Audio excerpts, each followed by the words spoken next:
But so why do watches matter? Why should we wear watches? Well, watches have a significance that goes beyond wearing the time. And for one thing, watches are incredibly personal.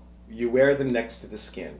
And so we wear watches. So I've come to the theory, to the belief that we wear watches because they are totems. They are icons. They are indicators. They're language. They are visual language. They're like menswear. Yo, this is Reg Ferguson, Fashion Geek #1. How are you? Welcome to the ride. Thank you so much for listening. I'm a men's fashion consultant here in New York City, and I help men go from fashion confused to fashion confident. If you ever found yourself staring at the closet, not knowing what to wear, or if the idea for shopping for clothes makes you feel physically ill, then this is the show for you. My goal with every episode is to help make looking good feel easy. If you ever want my help, email me at reg@nyfashiongeek.com for a consultation. If you have a friend who's looking to level up his fashion style wardrobe game, please share an episode with them. While you're at it, if you dig the show and haven't already left us a rating and review, please consider doing so now. Your shares, ratings, and reviews help us grow the show and help us get the best possible guest and help more men dress their best. Today, we're going to talk with Alec Zaballero of the Harvard Club Watch Collectors and Enthusiast, who is here with me in New York City. We're here in his office. And we're going to talk about something the everyday man should have an interest in. Why should you be interested in watches? Alec in the building. How are you, man? I'm good, man. How are you? I'm well. So, before we go into our topic, please tell us, so what do you do? What do I do? So, Reg, I'm an architect. I'm a partner at TPG Architecture, which is where we are in our offices. It's a cool place. And we are architects who do commercial interiors here in New York City. So without even knowing it, people who are listening to this or in New York may have walked into spaces that we've done. Wow, that's pretty neat. So, that's your day gig. But we met at Rolling Blazers. Right, correct. For a collabo event. Yeah, so we met where the two worlds overlapped. Yes. Right? Because Rolling Blazers has done a collaboration, a watch collab, right? With Tag. It wasn't Tag. It wasn't Tag? No, it'll come to me. Wait, oh. I thought it said, well, I'll try to save you. I know Eric Wind. Correct. Eric Wind invited me to see to the Zodiac. I'm sorry. Zodiac. Beautiful collaboration. Very much in the Rowing Blazers aesthetic. Dive watches. Yes. And we met and immediately discerned that we were men of some presence and sophistication. And I shared with you that I was here for the watches, and you shared with me that you were there for the menswear, and so this interaction was born. Yes, with the Reese's peanut butter cup of fashion. Yeah. Both good things. Two things really good together. I love So watches and menswear, right? Why should we care about watches? Yeah. Why should we wear watches? So full disclosure, I've been a watch collector for a little over 2 decades, and I started this interest group at the Harvard Club of New York, Watch Collectors and Enthusiasts, with the goal of creating community, with the goal of sort of reaching out and finding people who felt similarly interested in watches and similarly passionate about what they mean. And so every person who, without even knowing it, everyone has interacted with or thought about or they have a watch in their life. Sure. Right. Sure. One you want, one that you inherited, one that you remember your parent wearing, one there's a watch in a drawer somewhere. Yeah. So why should we care about them? So I people ask me this. So what's with this watch thing? And we have to start from sort of square one, right? And I'm going to say that in this day and age, we have to dispel a myth.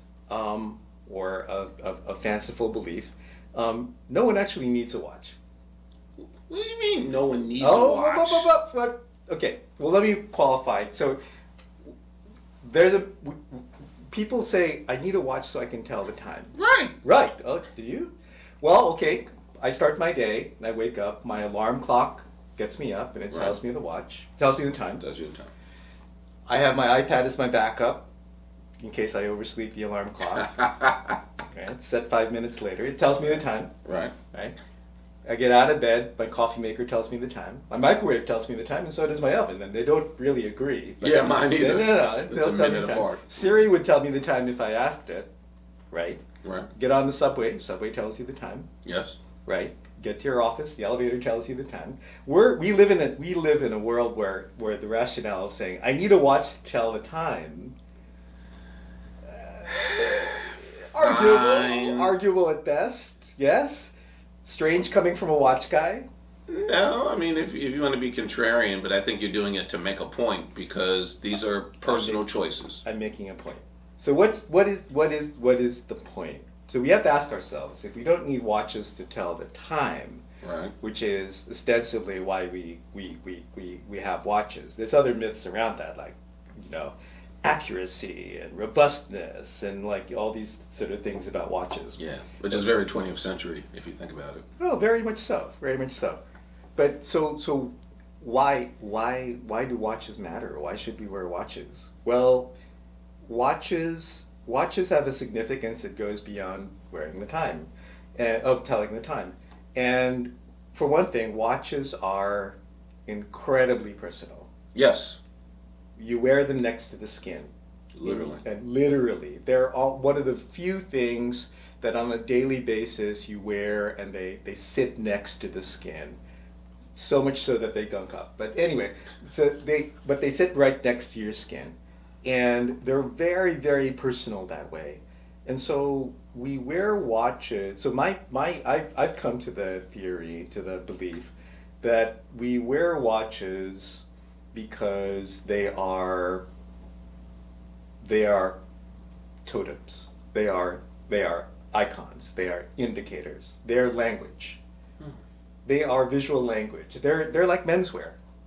Menswear. Yeah. The proper tie, the right jacket, whatever. Right. They are important to us because they are beautiful. They are amazing. They carry with them stories and and sort of cultural significance. Sure. And we bring on the watches. We wear watches because we want to adopt those stories and project them as part of our own persona. Sure. So there's fame. So that applies to if I wear. That applies to fancy watches, and that applies to rugged watches, and that applies to the watch. The watch is a part of your wardrobe, the way that you dress to suit the occasion. Certainly. In the case of watches have been there and take on the significance of incredibly important moments in our shared cultural history. Prime example, the Omega Speedmaster, the moon watch. Yeah. The watch that was worn on the moon. Right. Apollo. So if I wear that watch, I signify that I am not that I want to be an astronaut, but that I care about about achievement. I care about accuracy. I care about that the stories that go with it. There are watches that are worn very famously by celebrities. Right. Paul Newman's Daytona went for $17 million. Crazy. Right. And every Rolex Daytona of that model has somehow become imbued with the aura effect. The halo effect. Or the halo effect of that particular model having been worn by Paul Newman. Only the embodiment of cool. Right. Certainly one of them. I can also think of Steve McQueen. Steve McQueen. And his tag. Oh yeah. Yeah, he wore tags, he wore Rolexes, the Steve McQueen. Right. Right. And so, famously, Jackie Kennedy wore a Cartier. Yes. Right. So so watches become these objects that carry the magical aura along with them of legend and history and personality, and by choosing to wear these things, we're signaling that this is part of me. This is part of what I project. Two things in response to that. Do you think that every person, and of course this is a generalization, I'm aware of that, when they're wearing an Omega Speedmaster, Yeah. particularly now in the 21st century, that they really are making and laying claim to the Apollo space program? No, I don't think I don't think it's that every person makes a specific link to the Apollo space program. But I do think that it's inescapable that Omega has made that. You flip over a Speedmaster and it says the Moonwatch, and they've made that a key part of the brand persona. They've made that a key. It's inescapable. If you walk into the store and this is the Moonwatch. Right. I mean, the recent collaboration with Swatch. You read my mind. The Moonswatch. It says so right on the. It literally right on does. the dial. Right. It Moonswatch. literally does. Right. Do you feel that collaboration enhances the Omega brand, or does it dilute it? Oh, that's a debate. Well, that's what we're here for. So there's pluses and minuses, right? And you've heard both sides. The plus side, it introduces wearing a watch, and it introduces a classic, iconic style, even if it's done in bioceramic, whatever that Right, is. yeah. Right. Onto the wrists of many, many, many people who otherwise would not have that on their wrists. They literally match. It's an entry piece.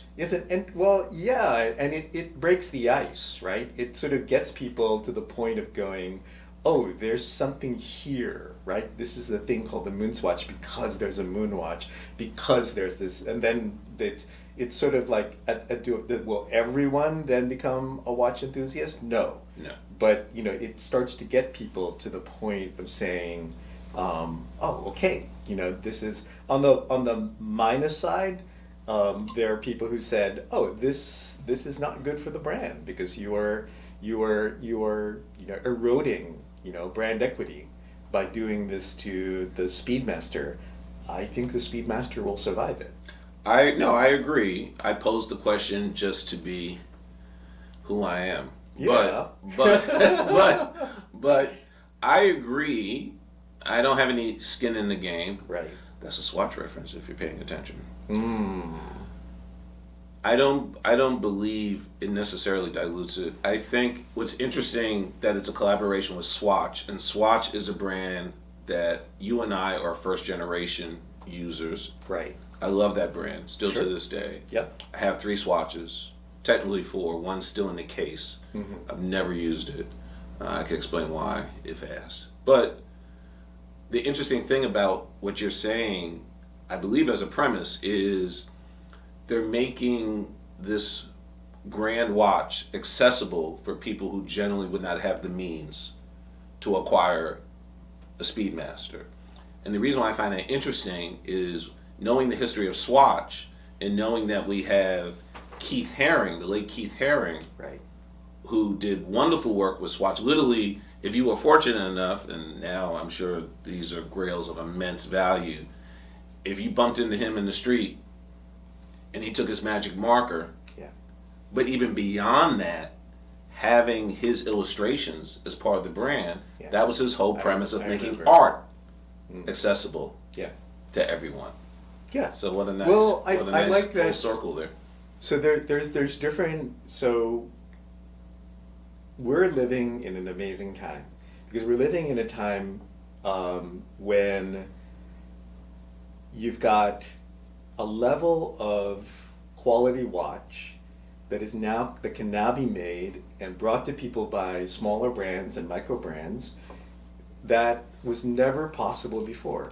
There's a higher quality of watch that can be brought by micro brands to the market, and we're living in kind of a golden age of horology, because you have the highest of the high in terms of high horology being made, and then you have amazingly good watches being available kind of at all different price points down into the hundreds of dollars. You have everything from That's me.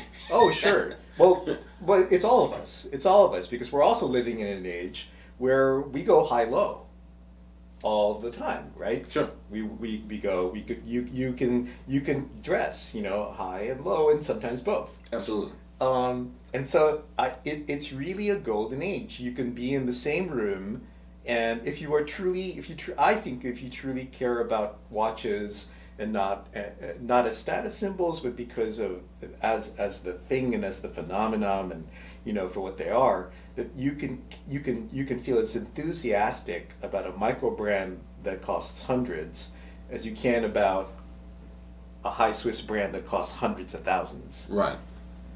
And that's all happening at the same moment. Mm. What led you to create this group outside of being a Harvard grad? Ha!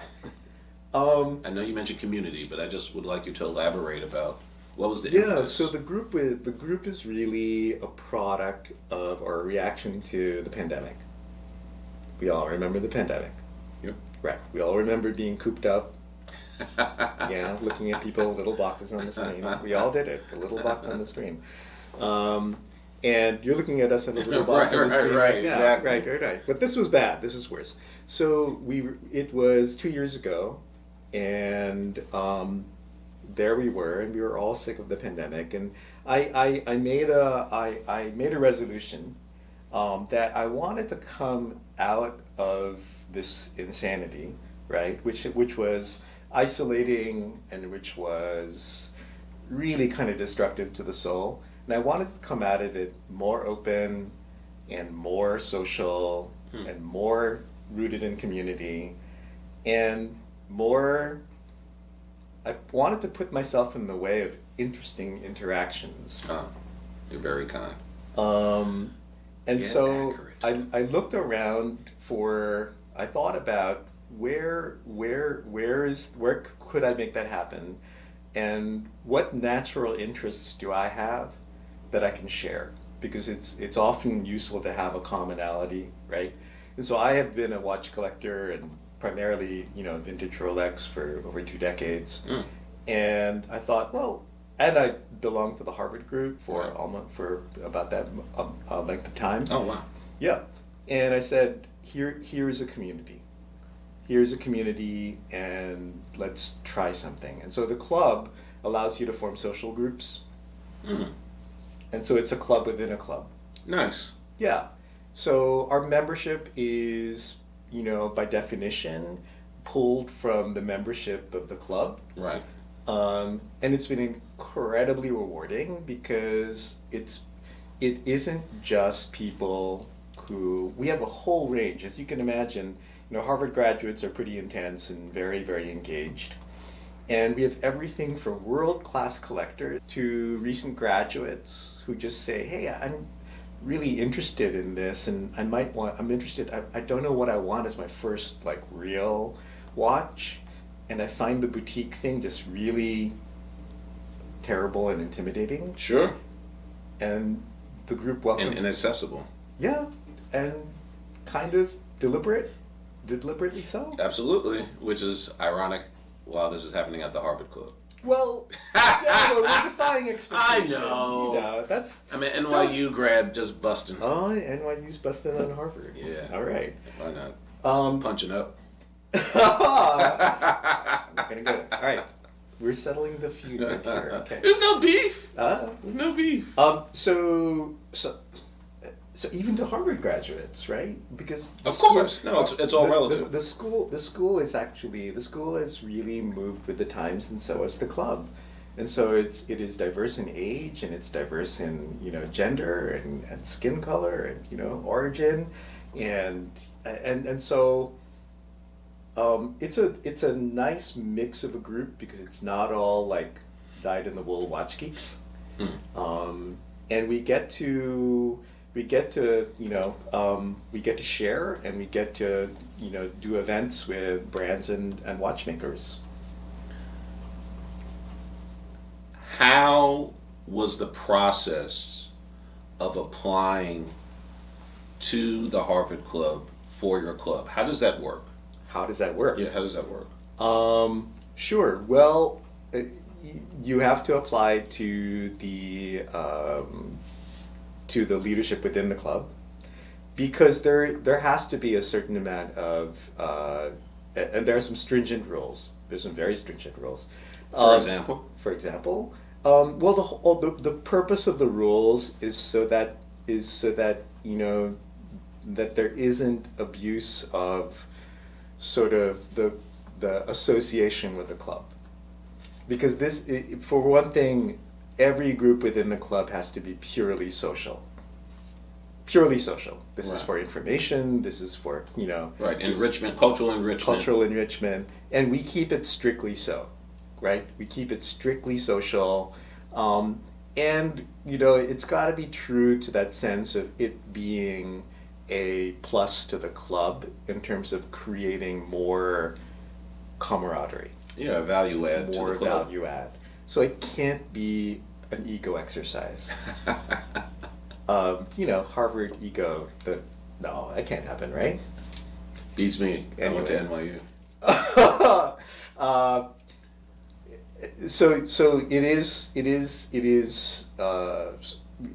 is a strict process, and there's vetting involved. I won't go too deep into that, right? Why not? I'm curious. I think the listeners and the viewers, because as we know, ladies and gentlemen, I'm on both medias right now, audio and video. Mm-hmm. I think they would be interested.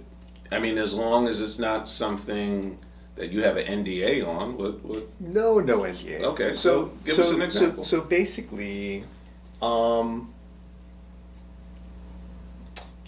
of this, of course, is that what we work with and recognize is that the association with both the club and the school are powerful because we're back to brand, right? It's a powerful brand, and it's easy for that brand to then be kind of it's easy for it to be for instance for it to be commercialized. It's easy for it to be used as, say, a business building enterprise. Right. It's easy, and unfortunately, which they forbid, because it's easy for this to become like groups that are ostensibly about neutral interests can become platforms for personal gain.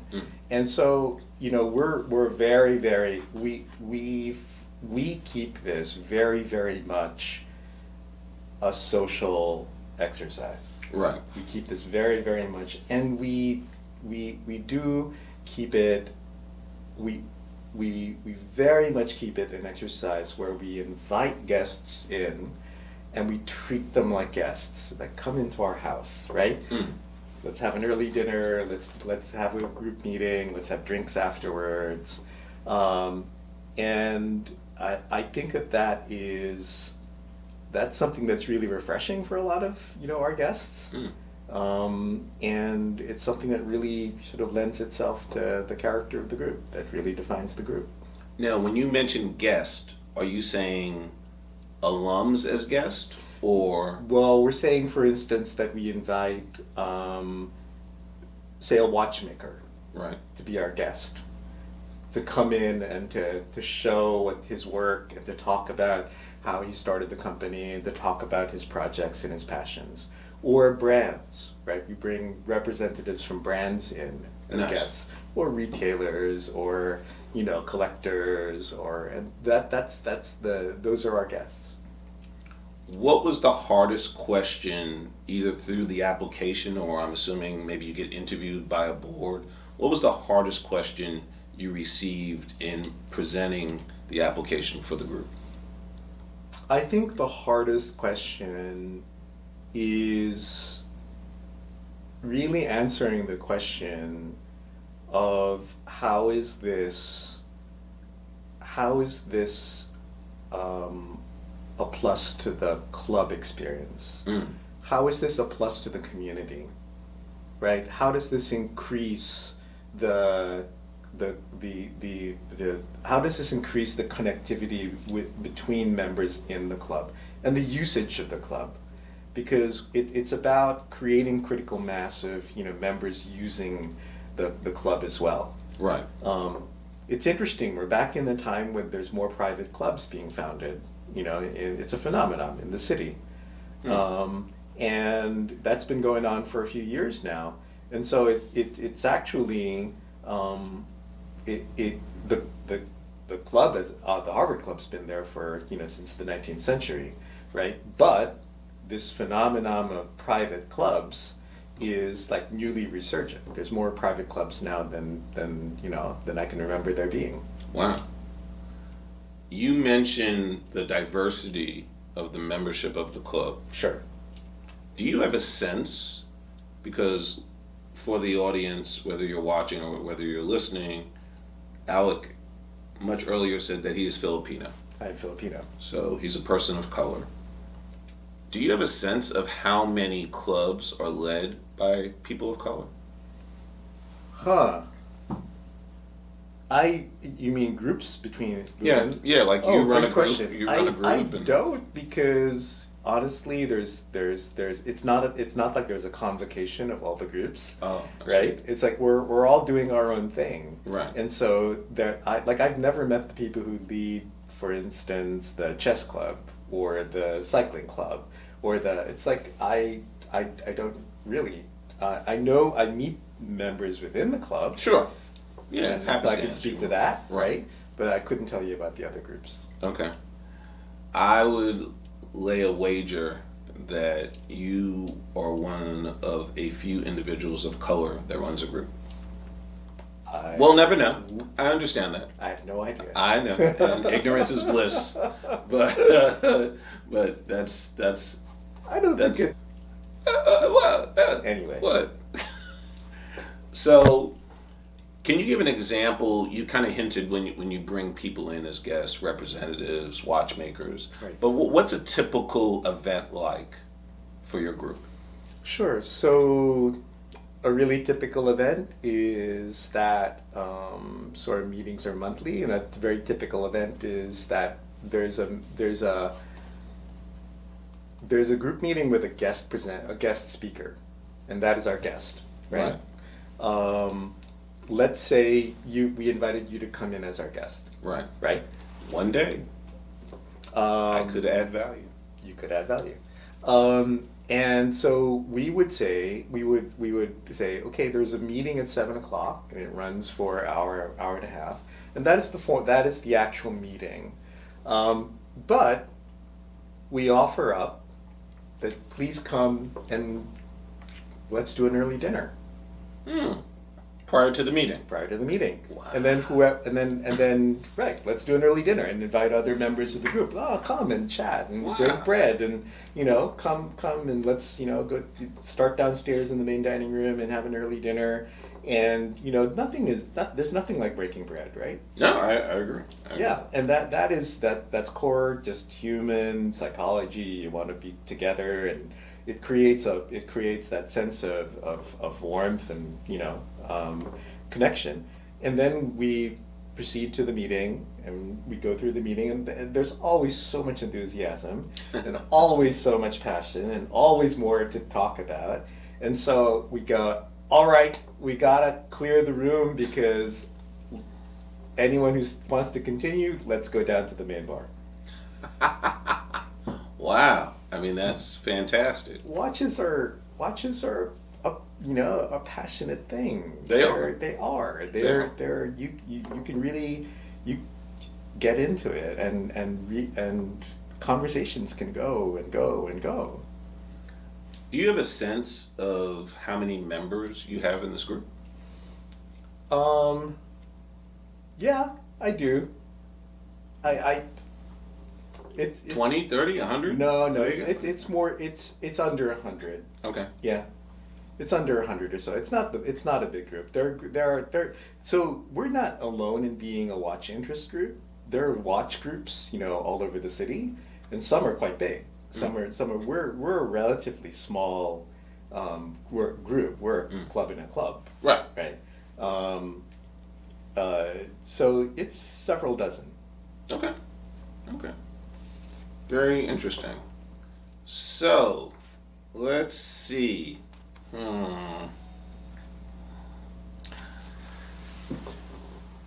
So you and I, after we met at Rolling Blazers, Yes. we found out that we were neighbors, so to speak. Right. Right? A neighborhood apart from each other. So we went and we had beers in my neighborhood. And invariably we started talking about watches. Right. And you made this reference. I'd like everyone to hear it. And I don't know if it's worthy of elaboration, but I've never forgotten it since. You know I like watches. Mm-hmm. But I don't consider myself a watch geek. Mm-hmm. So actually, I realize I'm preempting myself. Can you define what a watch geek is? Define what a watch geek is. Yeah, I mean, yeah, you lead a group. Probably know something about it. Yeah. So a watch geek it's like any kind of geekitude, right? After a while, those of us who are geeks just sort of get comfortable with recognizing that we're geeks. It's caring about the stories and the details and having that sort of brain where you dive and you go down the rabbit hole. Right. And it could be the rabbit hole of brand history, and it could be the rabbit hole of different models, and it could be the rabbit hole of like who wore it and when and how can I get one, and there's different kind ways to different rabbit holes you could dive into. But Watch Geek, I think at the core of it, geekitude starts with passion. Sure. Right?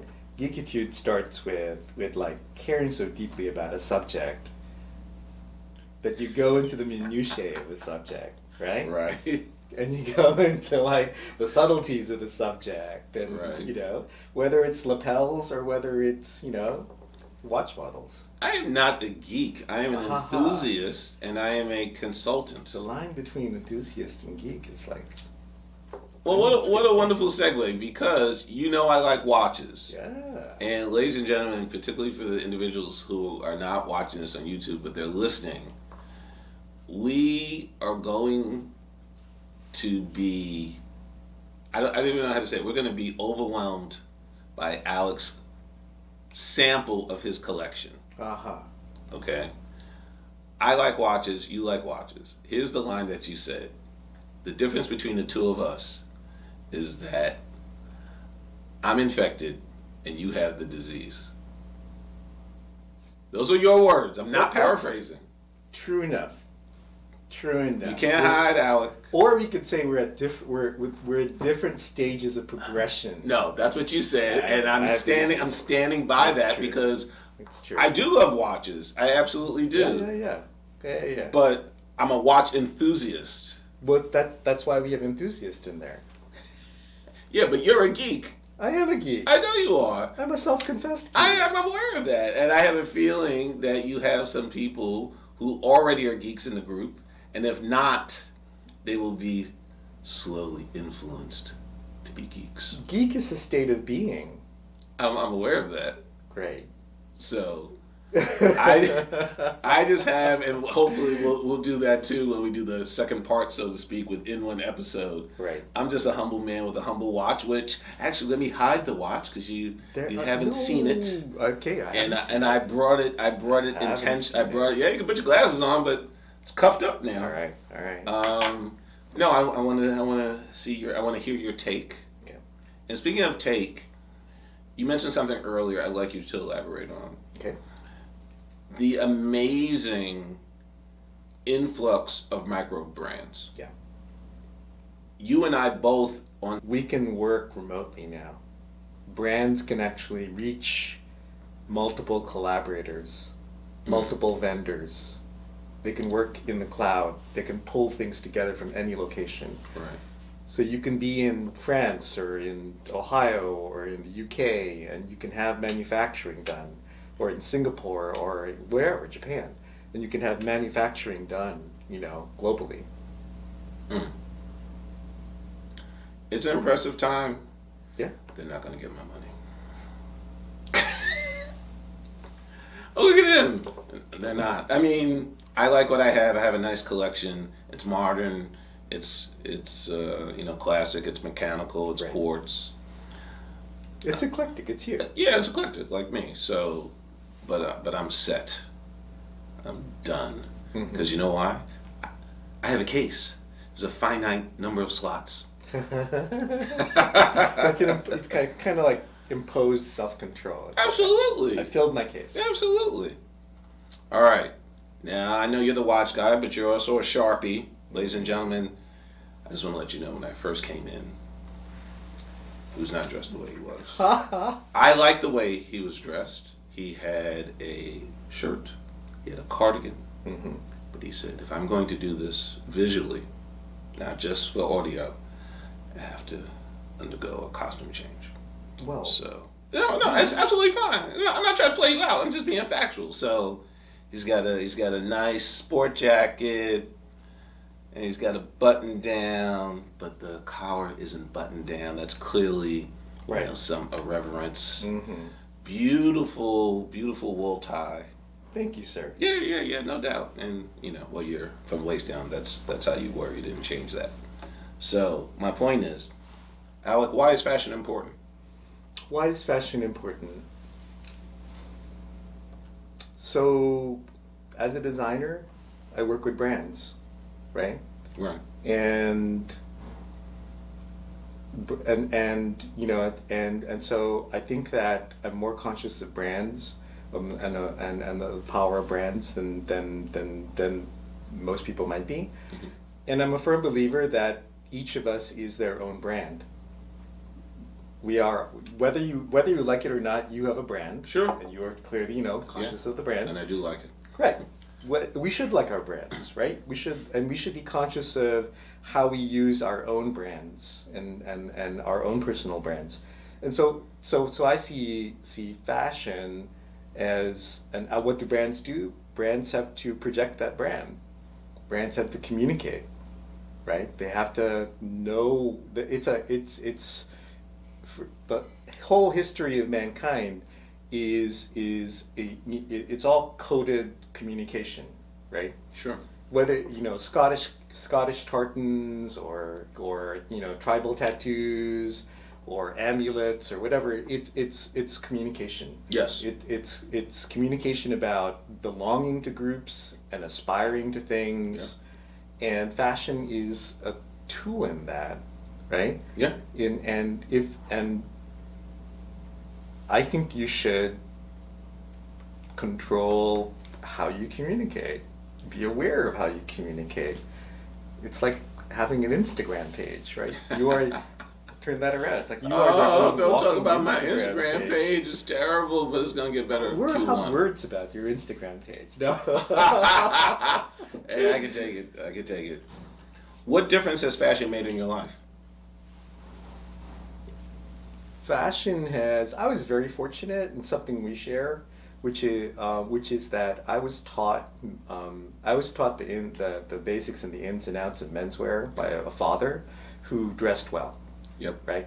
He taught me. I remember in his dressing room, right, in his closet. He taught me a four-in-hand. He taught me a half Windsor, right? He taught me a Windsor. Yeah, my grandpa did the same. Right. And I'm really fortunate in having had that as a start, as a start point. Trying to do that now for my son, right? Yeah. Passing it on. That's so cool. And so, wait, what was the question again? What difference has fashion made in your life? So the difference that fashion has made in my, for me, is that as someone who navigates both professional and social worlds, right? It certainly is. It certainly is a tool that I use to send the right signals about who I am and what I do and how I want to be perceived. And but we talked about this at the I was bar. about to say, would you care to share? Yeah, I'll share that. Sure. So, I'm a small Asian, small brown guy, right? And No, I'm just. And I'm a tall black guy. you're a tall black guy. It's Welcome like to Short and Tall. right. We make quite a pair. No, but there was a point, and I'm Asian, and so I think many Asians always have, we look younger than we are, right, for longer, and certainly was a point at which I looked younger than my position and responsibilities would indicate or would be aligned with, and I used menswear and fashion as a way to help people in terms of gaining that more accurate first impression. Right. Heuristics, Right. Oh my gosh, I haven't heard that word since undergrad. right? Right. Which is people's automatic assumptions. People are people, and you can't hold it against folks. But people make quick assumptions, and there's all sorts of studies about how quickly does someone come to a decision or gain an impression of someone, and I saw it as helping people, just sort of smoothing out social lubrication, sort of smoothing out the bumps in the conversation. What's the top fashion tip you would give the everyday man so he could look his best? I so two parts. Okay. Yeah. So the first fashion tip is, I think you have to understand your body, I agree. right? Because there was a point at which I aspired to be skinny and tall, and to dress, and I'm never going to be skinny and tall, right? So you work with what you have. Yeah, I'm secretly Continue. doing this, right? Continue. So and so if you understand those parameters, the basic parameters for what DNA gave you, right? Then within that, find the style that you're comfortable with, that aligns with you, right? Yeah. And you need guidance sometimes, because it's complicated. It is. It's confusing. And for myself, right, you referenced some of the style cues, and I am sort of I've sort of square shoulders, and I'm padded shoulders look like I'm wearing football gear, right? And so I landed in the in the sort of Neapolitan unstructured lane, because it works, Right. and both for me physically and stylistically. I ask this of all my guests. So, what does always be fly mean to you? I'd say always. So, if you're fortunate, you have a rich and varied life, right? Many different situations and circumstances. And I think that always be fly is always tune how you present yourself for the milieu or circumstance that you walk into. And it's like controlling your brand, Yeah. right? It's always be aware of how you use that brand projection. And fashion is that brand projection. Yeah. And you've shown it. You can be fly and casual, and fly thank and you. weekend, and Thank fly and so every situation that you find yourself in, use it consciously, use it judiciously. Project your brand. I like how you talk. Alec, thank you so much for the time. Thank you. I'm Sir. really, really appreciative of this. Ladies and gentlemen, you'll see it or you'll hear it, and there'll probably be a little bonus because we're going to go into looking at his collection. Thank you so much.